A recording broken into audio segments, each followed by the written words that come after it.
Hello, ladies and gentlemen. It's a chess show on Pod TV. My name is Sasha Star, and today we have our special guests, Professor Ken Regan. Welcome to the show, Ken. Thank you very much for having me on again, back in Buffalo, my office. That's great. Yeah, now you can see your board behind you, and we have Dan Fleetwood. Welcome to the show, Dan. Happy to be here.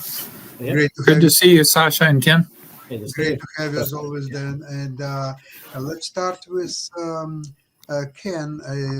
It's enormous year so far with the candidates tournament, and now we just finished ladies European Championship, and there were some fascinating games, and would you like to show us some of it.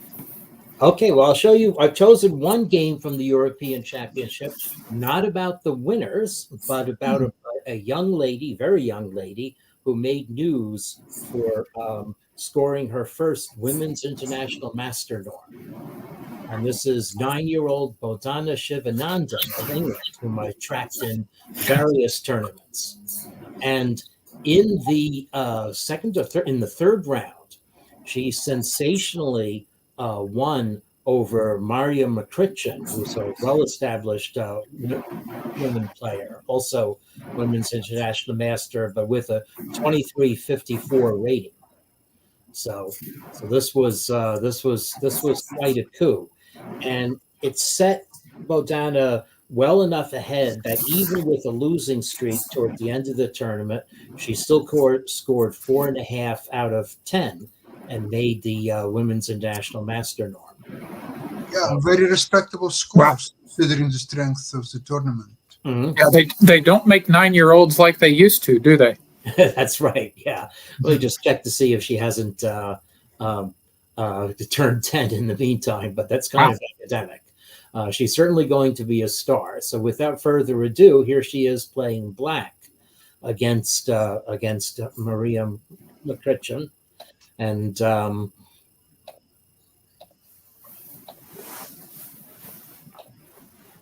so, very solid defense. She's playing with the wisdom of a 59-year-old. Okay, I guess it's very good. Do you capture on C4, though? I don't, but several of my opponents do, and it's quite sound. Yes, okay. It can get wild.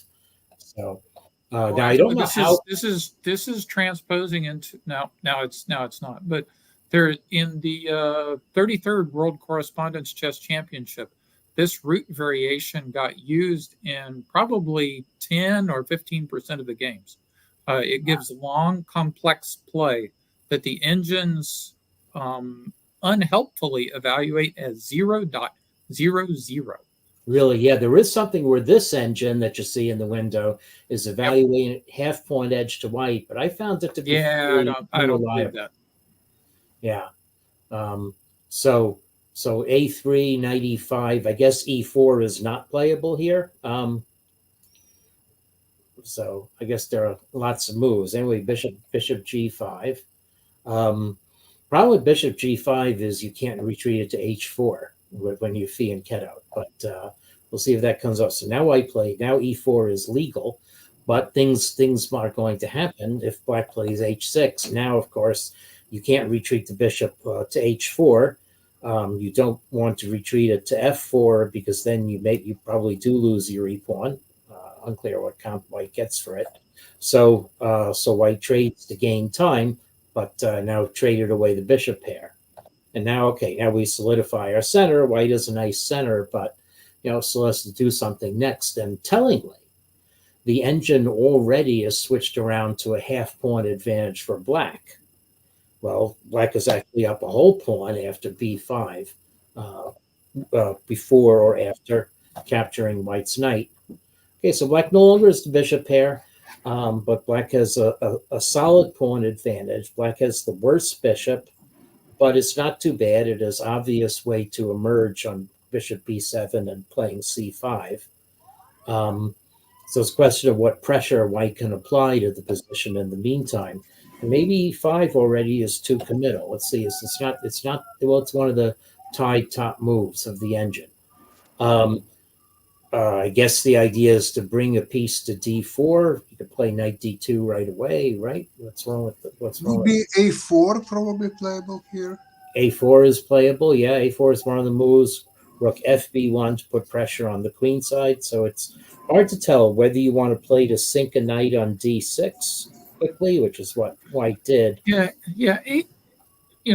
Unless you can get like a big attack after e5, that tends to be overly committal. Yeah. Yeah, the drawback of knight d2 is Black can strike back with e5, Mhm. and I guess f4 is not working for White. Wow. Really? This isn't working for White? What's going on here? He takes d4, e5, yeah, d3. That's the problem. Okay. All right. Ooh, That's the problem. Yeah, okay. yeah, that would be a scorpion tail. yeah. Okay. Sook. So anyway, so White played e5 and knight d2. Okay, so very obvious plan here. Bishop b7, though, nice and steady. White does not play knight e4, and knight e4 is not one of the moves preferred by the engine. Knight e4 probably runs into c5 by Black, and that pins White's knight. Yeah, it does. It runs into c5, and now see it's all about tempi. So the knight isn't going to restrict Black's bishop if White plays knight d6, because Black is just going to trade bishops, and then okay, you got a knight on d6, but it's not really restricting the rest of my pieces. So it's maybe restricting the rook. So let's play this variation a little bit further. Trade bishops, Black captures, and then Black plays knight b6, or knight. You can even play knight f6 in this position, but I don't know. Knight b6 is the normal move. And well, you take your pawn back. You come into d6. Yeah, you come into d6, and now Black has. I don't know. It's a game. I don't know. It's still a chess game, right? Yeah, it's just a chess game. You are keeping Black's rook off c6. So, okay. At any rate, White didn't rush in with knight b4, and now White played the other plan of putting pressure on the queen side. Black reacts to that. Here we go. a4, now knight e4, now c5, capture, capture, capture, capture, and now knight d6, capture, capture. So we have something very like what came before, but with a different configuration of pieces on the queen side. Wow. And so Black's best move is to play knight f6 and allow White to capture on d5, but Black gets a check. Black gets to activate pieces. White's knight, I guess, might hang on b5. But anyway, Madonna played a very meek move, and I don't know what the idea of that move is. Yeah, kind of tell me what the idea of that move is. Okay, but I guess maybe I don't know if there's some concern about a threat against the rook on b8 in the case that the knight moves. So just to guard against like a knight x c4. Yeah, maybe. And what it does do is it does route Black's queen around to c8. That's interesting. Yeah, and able to, c6 is probably an optimal square for the queen. And also White's knight is pinned to the rook, so White can't go back to d6. If I'm having a 9-year-old play these moves against me, I'm really worried. Yeah, maybe. And you could taking on b5 with the rook. Does that hang something? No. What if we take on b5 with the rook? What horrible thing before it's White here? Oh, the queen's gonna come into b4. Yow. Ooh, that's not good. Yeah, okay, yeah, as Black, this is already a winning attack because White's knight can't go back, and going forward leaves White completely helpless with the Black c pawn. So actually, that queen f8 move has a lot of venom. It's keeping control over b4 in one variation and c8 in the other. So let's give that an exclam. In any event, I mean, it does. The engine thinks it allows White to equalize when knight takes b5, but it's Black's pieces are nicely arrayed. Anyway, tempted White to go astray, and now knight f6. Okay, is the move we've been talking about, but here very effective because now, I can capture on b5 with the rook, but then Black This knight on d5 is really going to help the c pawn, and white has moved the queen off of defending it, and black's queen is still coming to b4. So, okay, queen c6. Now white really gets in trouble. Looks like you're going to win that pawn, right? But, let's see. Okay, so turns out that just the right timing for black was to play c3 first. But this is not too bad. Mhm. This is still backing up the pawn, still with a large advantage to black. And white does not defend well, and especially it's not yet time pressure. Might have been actually the clocks say the players were down down to 5 minutes. So time pressure possibly a factor here already. A beautiful move again. Okay, guarding the c pawn by the discovered check. And now you've clamped on the c pawn.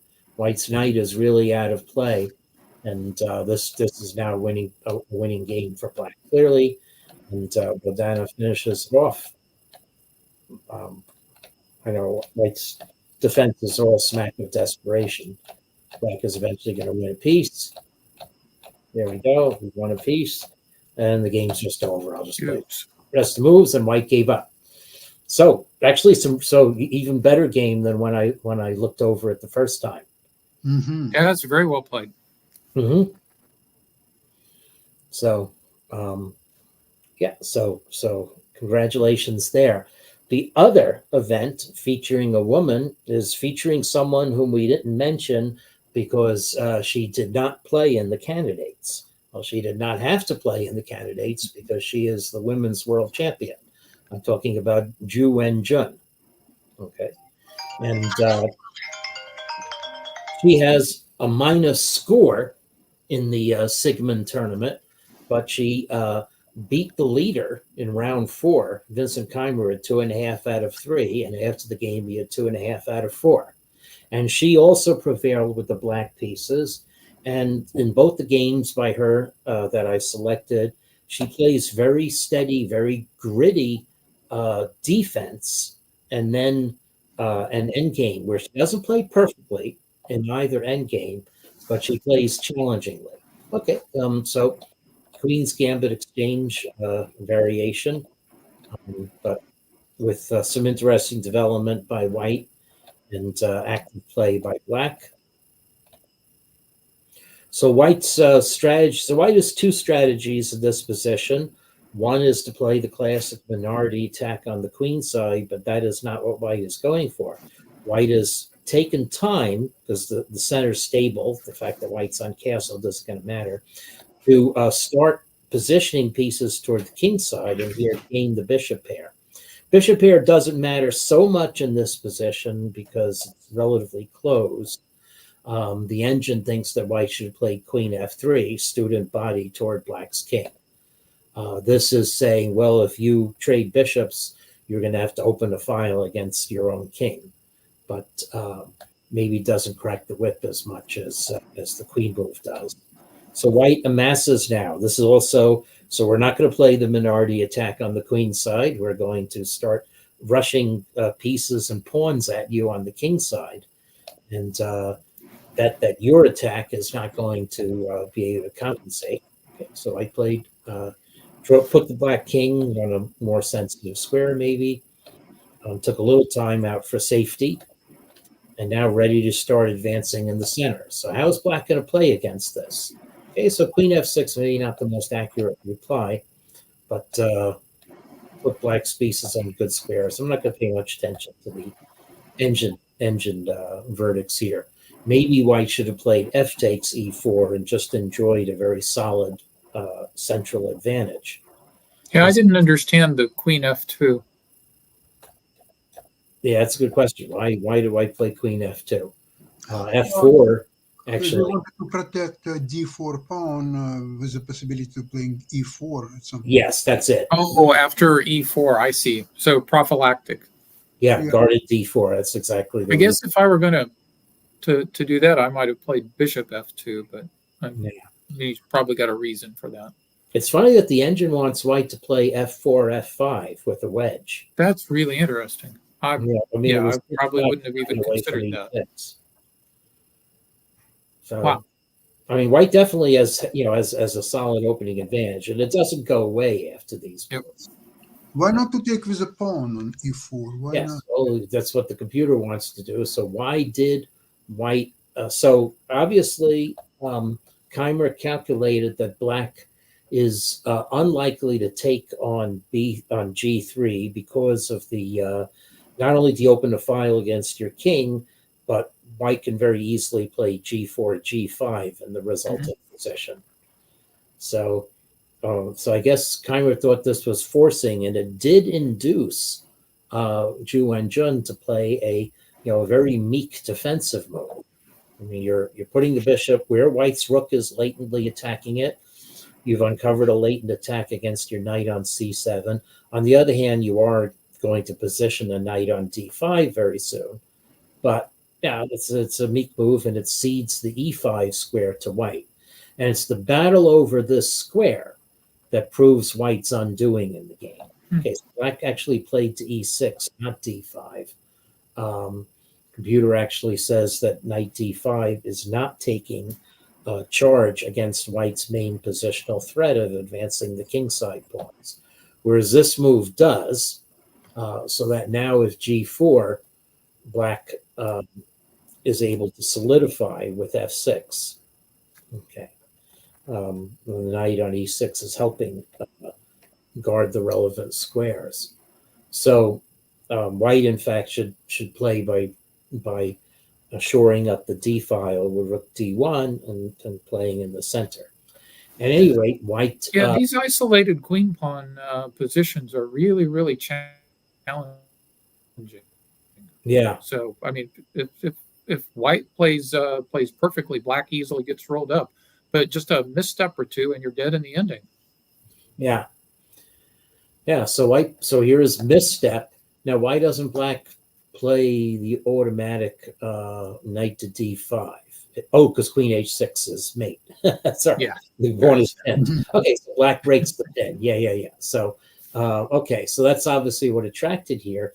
And now, so white calculated or miscalculated something. White, if white goes backwards with g3, though, then knight d5, and black takes over the initiative. So white obviously calculated that this move would work, but it has a flaw. So knight takes c5 allows white to get play on the d file. So if knight takes c5, pawn takes c5. Now you can't capture here because this is now your light squares are toast. This is obviously what white has been playing for.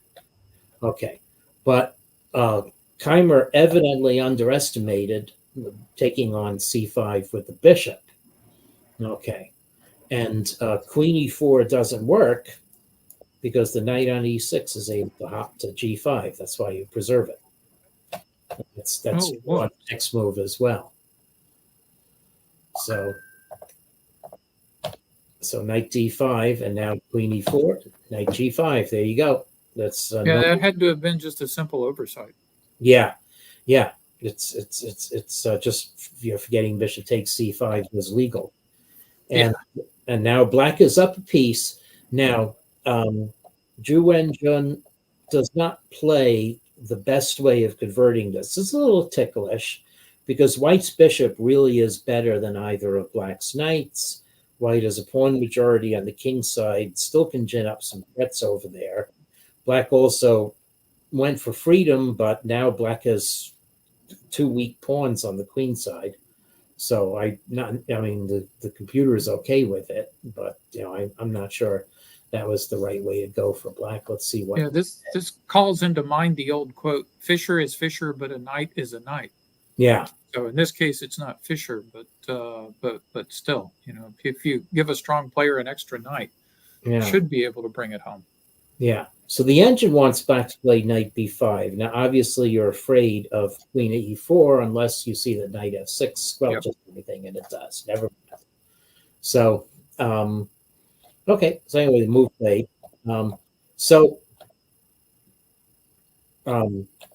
Okay, so now we have an end game, but here again, I mean, it's 3 pawns advantage to black. but it's not clear what black is actually going to do here. There's nothing to attack. White does have a passed pawn on both sides of the board, and the bishop helps with that. And you still have vulnerable pawns. So it's like, okay, we're losing one of our pawns at some point. And then you're only going to have 2 pawns. Well, rook takes c6, I guess, does allow knight e5. And so that probably, let's see, why is rook takes e6? Oops, so it's not right. So, why is rook takes e6 bad here? Because of knight e5. Bishop d5. Oh, you could play bishop d5. No, that exchange down ending is easily won for black. So you play rook c5, and just knight c4 and trade and rook f8, and black has the attack. Black's winning this pawn. Okay, all right, I can believe that.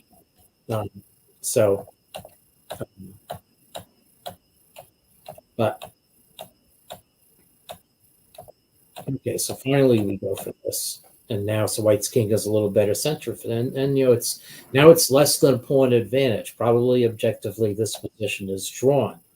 But Zhu Wenjun plays enterprisingly, and the pawn on h3 is going to be a threat. And right away, white plays a misstep. White should be pushing the a pawn. Okay. Well, white pushes the a pawn, but now black is able to get over to defend it, and I don't know. It still looks like white has a lot of compensation for this pawn, but the rook coming into b4 is going to help black's cause, and it does. Now this is a very subtle mistake. Okay, black should have retreated the rook and just kept the threat of eventually coming into c2 with the rook. Okay, allowed white to trade. Now, there's a very subtle losing move by white a little later in this game. Okay, so let's see. Is it this one? Let's see. It's this, but this is not yet the losing move. So white should have played f6. But so that was a mistake by black. Should have played knight e7 check. In fact, we calculate, no, knight e7 check just puts the knight on a better square. Okay, but now comes one of the most subtle losing moves that you can imagine. Oh, next move. Okay. So now very subtle move here. Maybe white actually is already lost. I know someone put this on Twitter as white had real drawing chances with king d4. But you have king d4, king d5, and king c5. King c5 looks like the best move because it elbows out black's king, but it actually miscounts the knight. Right. And allows black's knight to not be kicked on e6 in certain positions. And now king b5, only winning move.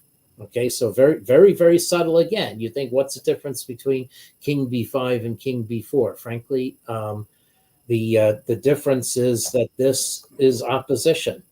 Yeah, I mean, when in doubt, claim the opposition. Yeah. Right. I mean, I follow that rule blindly, which gets me into trouble when it's not the right move. But so here this is the way to.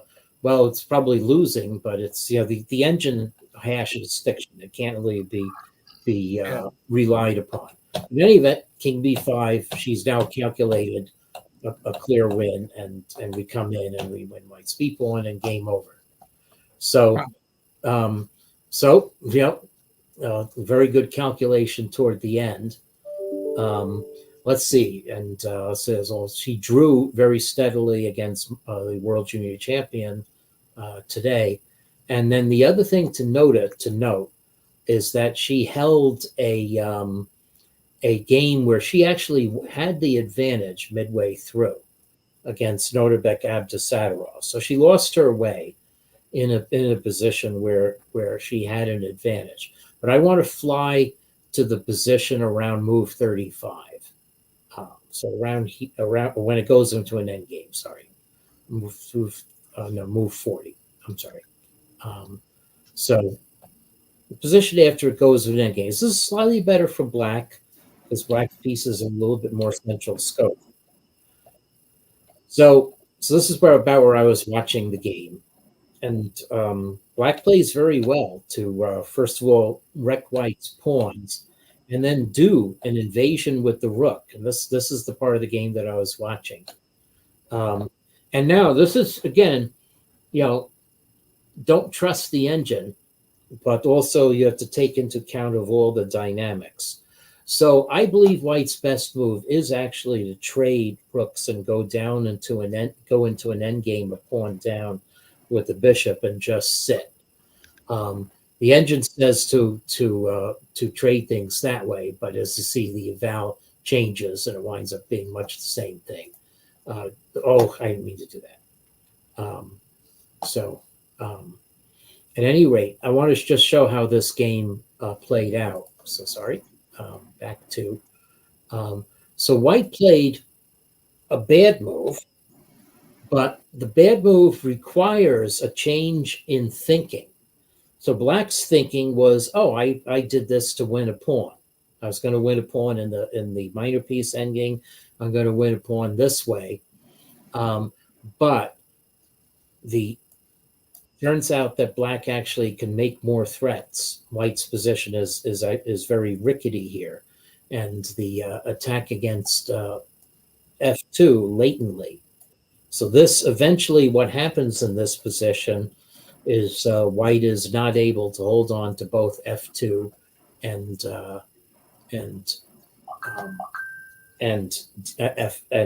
d2. So this would be a very strong attack for Black.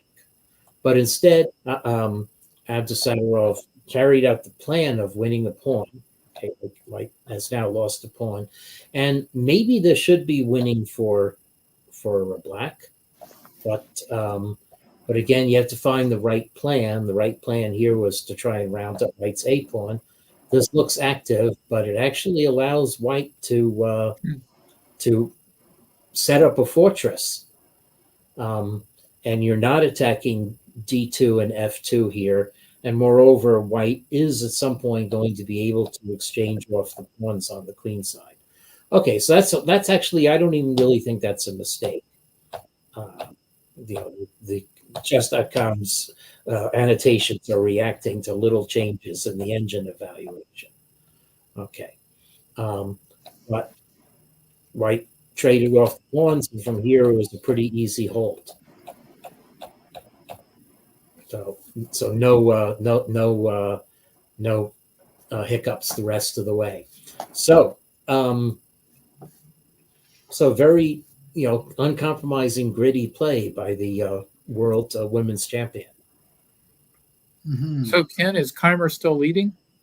Has Korobov caught him? Let's see. I guess I should check the. Let me check the page. Korobov had a really nice game earlier as well. Yeah, let's see. So there's one game here, and it's actually it's a big tie. It's Svidler, Erigaisi, Korobov, and Keimer with only 3 now, but still playing his game. So the game, there is one more game. It's Keimer against Abdusattorov, and Keimer is slightly worse in a queen and rook and pawns position, but it looks scatter complicated. Black is Abdusattorov is a past D pawn up. That's why he has the advantage. But they just made time control. Actually, so let me share a screen again and show this, because this is an interesting moment. So present, share screen, share entire screen, and let's see what just happened. Move was made. Was it D3? So let's see. Was it D3? No, it was not. So this was the interesting situation here was, well, you have 4 minutes and 29 seconds left until the increment. And White just played queen f4, which is tactically wrong because it allows d3. And then rook e1 looks, problematic, I guess. I don't know. Is there any real threat on e8? Not really. But Black just ducks out, and Black is going to be able to play rook d7, and the pawn is the dominant feature in the position. But instead, Black played things in the wrong order. Black played king h7 first. Okay, now the clock is showing the increment. I was wondering why the clock had delayed, showing the 30-minute increment. That's something of concern to me, because in the Chennai Olympiad, where I preserve the games below the clock times aren't right. So that's something for my graduate seminar. So okay, so if Keimer somehow wins this, he'll join the tie at 4 out of 6. Otherwise, it's Erigaisi, Korobov, and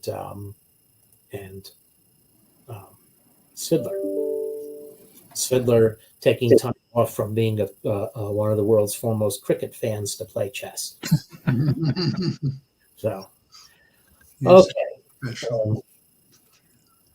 Well, listen, we looked at very, very interesting, instructive games. Mhm. And I think we will have even more interesting games to look at next week. So thank you so much for today's show. And looking forward to have next week's show. Same place, same time. Thank Yeah. you very much, everybody. Okay. All right. Take care, everyone. Yeah. Okay. Bye bye. Mhm.